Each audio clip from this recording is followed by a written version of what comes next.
fact that buyers are in control. How do we know buyers are in control? Well, what's really going on here, and I want traders to really understand this. We saw a ton of aggressive sellers where the red box is, right? This red box here represents a ton of aggressive sellers.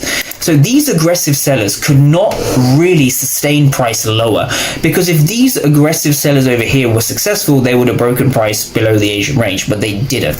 So this is what we call an absorption, right? Absorption of sellers, right? What does that mean? An absorption of sellers, simply put, simply means that sellers are not in control. They're aggressive, but they're being absorbed, right? They're hitting what we call a demand or a support.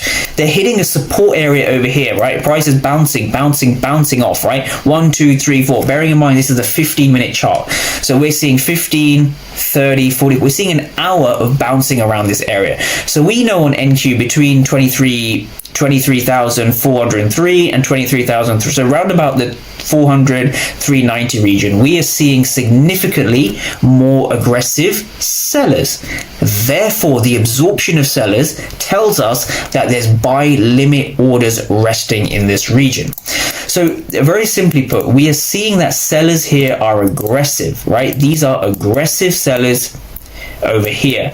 Now, have they been rewarded? No, because they would have driven price down here, or they would have at least driven price into this fair value gap. They couldn't sustain lower prices. So what that means is that these aggressive sellers, I'm just going to write AS, aggressive sellers, have failed.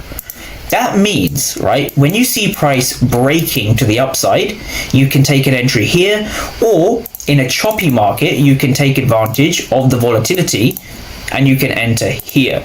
Either way, I would want my stop loss below here because we're trading a choppy market, and you take a slightly lower risk reward, right? You can take a 1.5R, for example, right? 1.5R is my favorite risk reward, especially in choppy markets like these.